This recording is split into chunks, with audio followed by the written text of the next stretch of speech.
Hey y'all, so today what we're doing is, or what I'm doing is I'm working on baking a cake for my youngest son, Evan, he just turned 11, and so we are celebrating his birthday tomorrow as a family. And so what I wanted to do is I wanted to show you the recipe that I use to make a cake. It's really simple, and then I will show you how I go about decorating it. Each year is a little different depending on what he wants for his decorations. So this year he wanted a bald eagle, and I can't create a bald eagle, so I bought a sugar sheet. And so but I will decorate it, and I will add the little accents and stuff like that. So anyway, so I'm going to turn you around and I'm going to show you how I make this cake.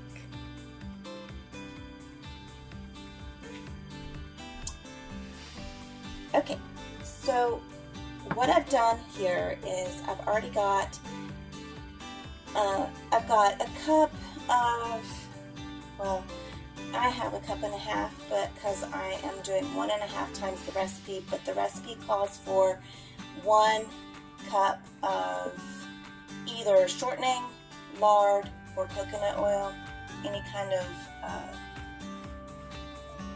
basically a solid type of fat, plus it calls for a stick of butter. So I'm gonna go ahead and add my butter. And then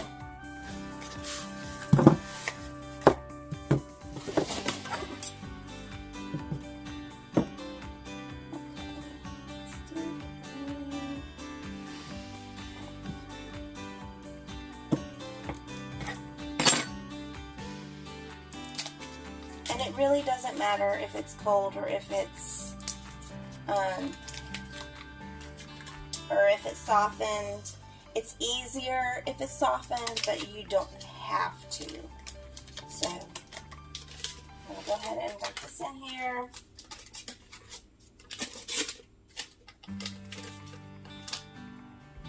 Okay.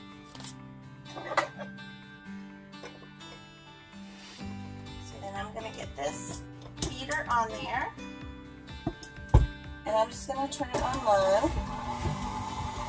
And while it's doing that, I'm going to go ahead and measure out my sugar.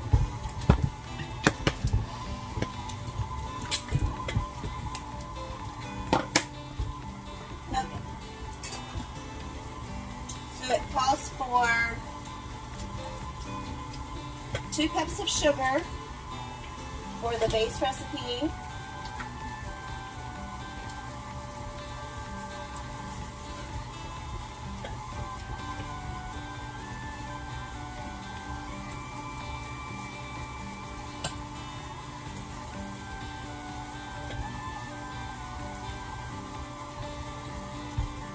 And the sugar I use is cane sugar. I don't always use organic. I should, but I don't. But it's cane sugar. It's not beet sugar. All right. So I'm gonna go ahead and let this cream for a little bit. You want it to be a good, really creamy texture before you start adding anything else in. And what I'm going to do while I am waiting for that, I'm going to go ahead and sift some flour. Now, the flour that it calls for it just calls for all-purpose flour, and I either use all-purpose flour or cake flour when I'm baking cakes. In fact, normally I use cake flour when I'm baking cakes because it's just got a finer texture for the flour. But I didn't have any of that, so I'm just using all-purpose flour. Okay, so what I have to do is, since I don't have my sifter because I'm not sure exactly what happened to it, but it got broken, and you don't normally have to do this, really, honestly. Most flour is already pre-sifted, but I just like to do it myself. So it calls for 3 cups of flour. So that's what I'm doing here. I'm sifting the flour. And this is also going to go ahead and add in some air to your flour. So, because what happens in the bags, whenever you get the bags from the store, the bags have compacted, basically. The flour has been packed down into the flour bags. So this just helps to add in some air back into, and my little strainers here, they get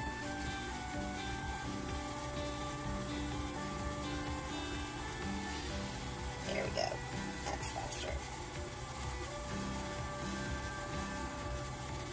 Okay. And if you see, I mean, there's really only a couple of little chunks. So they sift it pretty good in the fact, you know, before they bag it, they sift it pretty well. So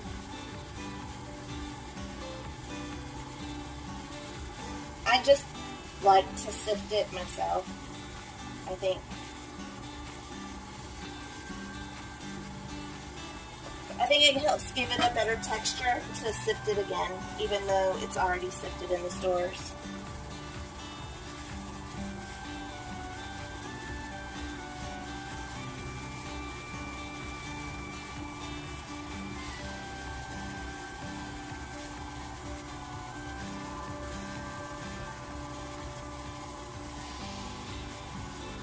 And if there's any little clumps of flour that's in your bags, then it helps to break those up. So, anyways, okay. Alright, so the first thing,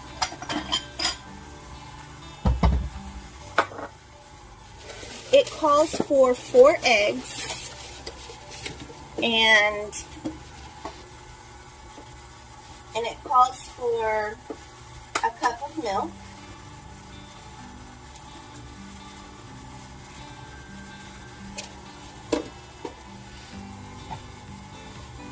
But you don't put everything in all at once. I like to, I mean, you could technically, and it would be okay, but I prefer to do it a little bit at a time. And I'm going to make a mess here.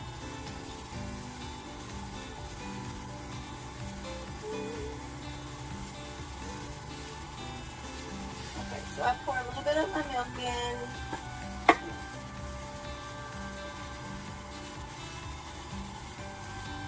Put an egg in. And then,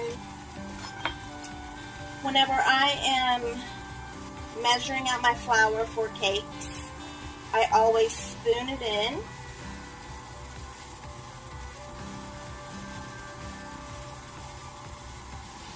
And then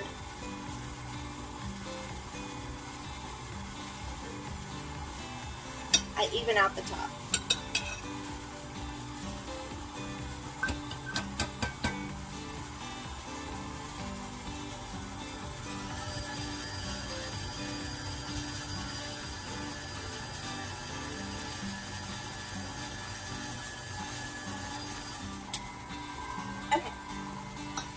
So then I just alternate egg, milk, and flour until it's all done. And like I said, I'm doing 1.5 times the recipe. So since I'm doing 1.5 times the recipe,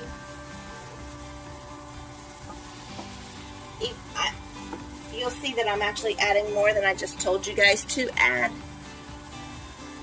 but that's the reason. Okay.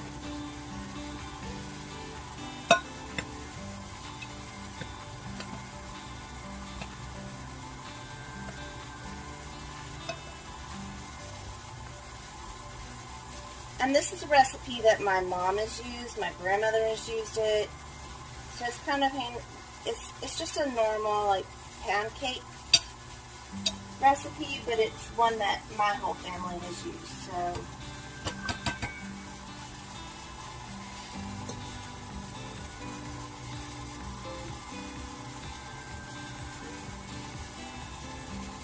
that's one thing that when I remember whenever I was growing up, my grandmother was a well-known baker in the community, and she sold cakes, but she didn't really sell her pound cakes.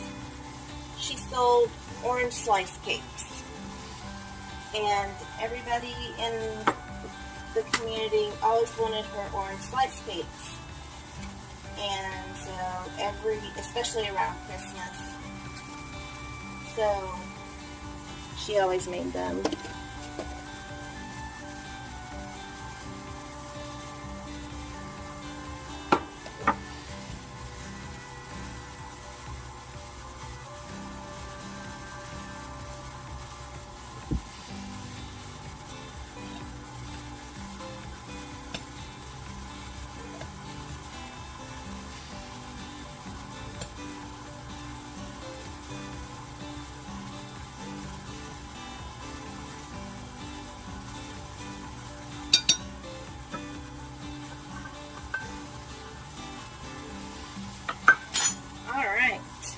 We are almost done with getting this mixed up.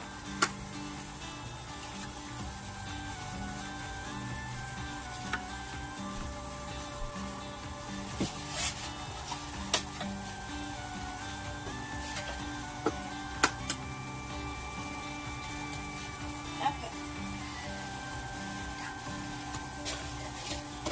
So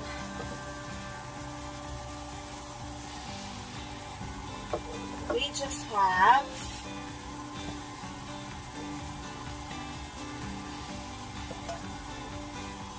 just have one more cup, or 1/2 more cup of flour after this, and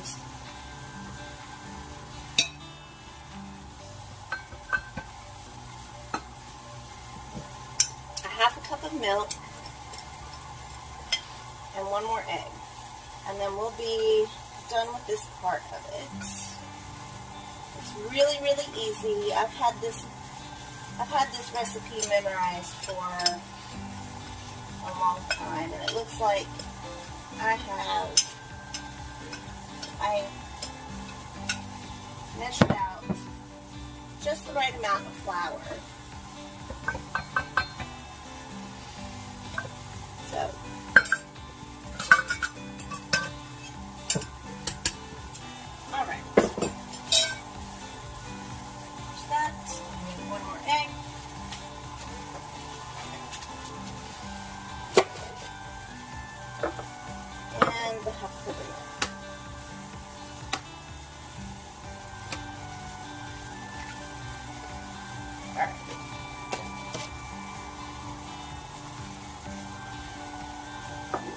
I just want to let this mix in really well together before I add anything else.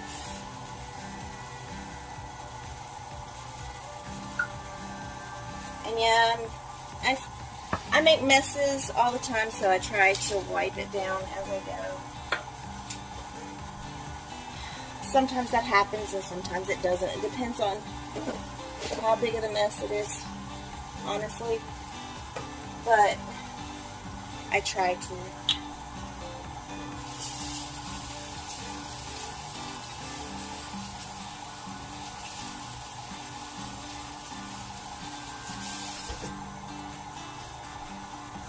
Okay.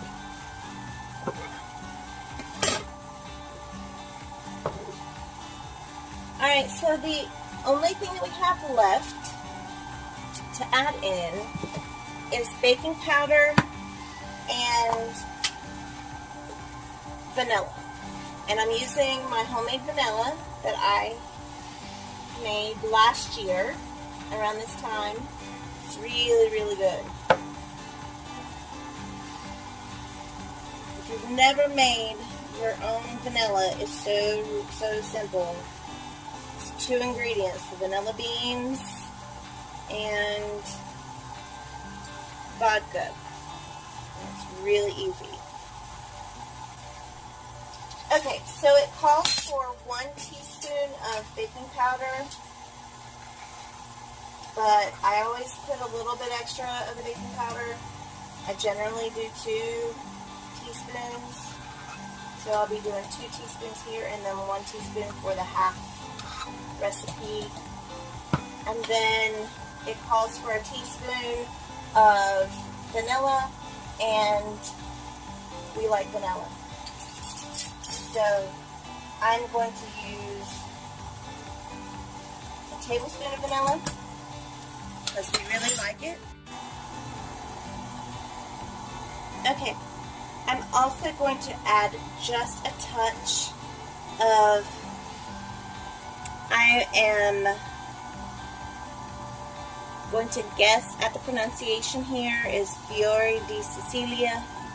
Anyways, I think it smells and tastes really good. It gives it just a slight citrus flavor. So I'm going to put just 1/8 of a teaspoon in here. It really doesn't take much, but it makes it taste and smell so good. I got this from King Arthur flour. I've had this bottle for over a year, and it's still almost full because whenever I use it, I just use just a small amount. Okay, so it's all really mixed in well. And so the next thing that I'm going to do is I'm going to go ahead and get out my baking pan that I'm going to use. And then I'm going to put parchment paper in the bottom. The recipe calls for it to go into the oven at 325 degrees and for it to bake for 90 minutes for a 9x13 cake pan. So if you use other types of cake pans, you're going to have to adjust for the time. So if you use, cupcakes, of course, it's going to be shorter time because they're smaller. And then if you use things that would be thicker, like a bundt pan or whatever, it's probably going to take longer. So it just depends on the type of pan you use. I'm using a rectangular pan, and it's pretty big. So it's probably not going to take 90 minutes for mine, even though I have 1.5 times the recipe. So I'm going to do that, and I'll show you what it looks like whenever I get it in the pan.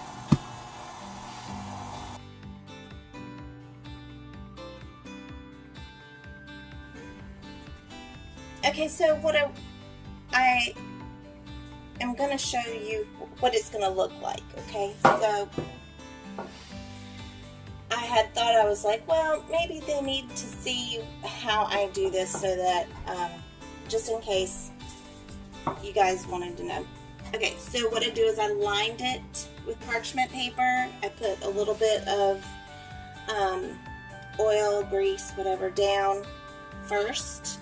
Then I put the parchment paper down, and then I greased it again. That way, it makes it easy all the way around to get the cake out.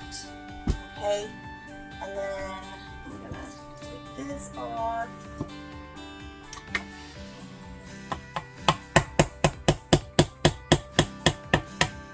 And I'm going to be her helper. That's my cake. Help with the cake. You want to help with it. Not a whole lot you can do, but Yeah. the one thing that I will say about baking is that it's not like cooking. No. Baking and cooking are different. Baking and cooking are different. With baking, you need to be precise. Yes. Because if you put too much of something or too little of something, then it's just not going to turn out the way it's supposed to. So I just scrape the sides and the bottom to make sure that it's mixed in good. And then I start pouring.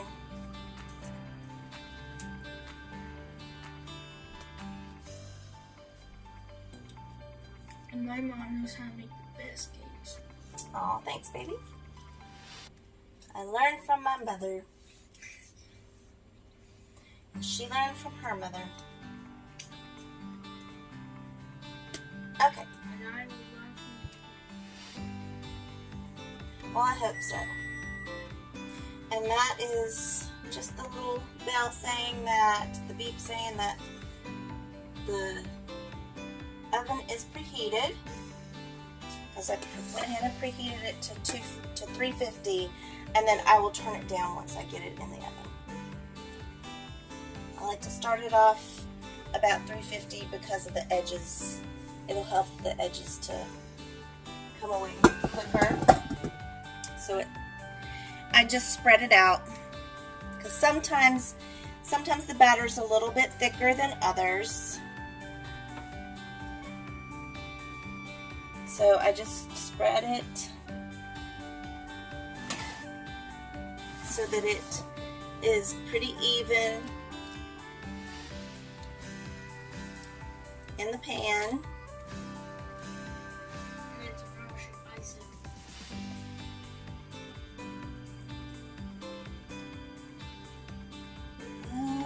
Probably gonna try to do it tonight if I can. Only because I like to get things done. Okay, so then I just kind of drop it, try to fill it out, alright, and I'm just kind of shaking it back and forth to try to make sure that it's even in the bottom also, not just on top. Okay, and so this is going to go in the oven just like this for, like I said, it's probably going to be about an hour instead of an hour and a half. But I'll check on it occasionally just to make sure.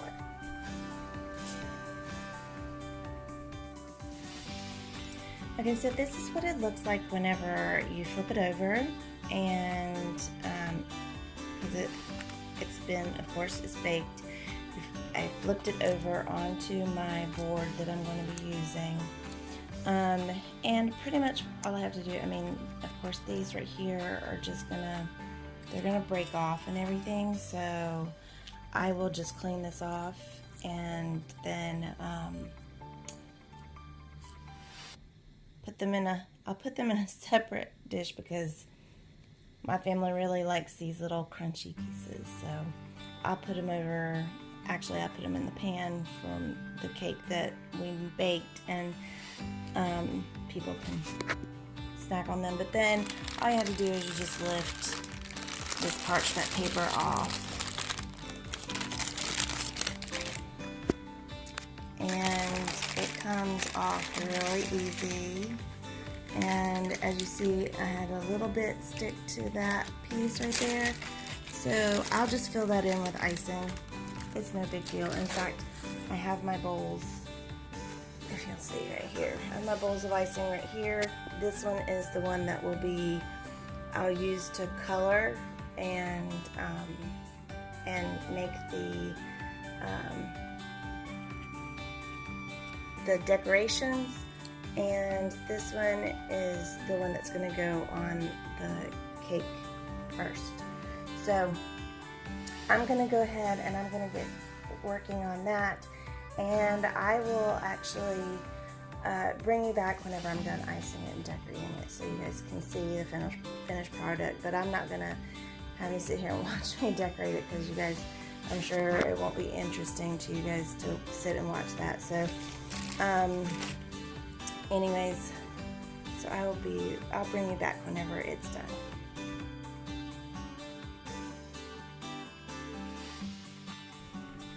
Okay, so that's what it turned out looking like. I'm not 100% happy with the writing, but I never am because I don't do that very well. But I'm pretty happy with the way the rest of it turned out. And so anyways, I've done ones that were much more detailed than this, but this was what he wanted, so that's what I got for him. So anyways, thanks so much for spending time with us today, and I will leave a couple of clips at the bottom of him with his cake to see, so you guys can see his reaction. And so anyways, we will see you soon.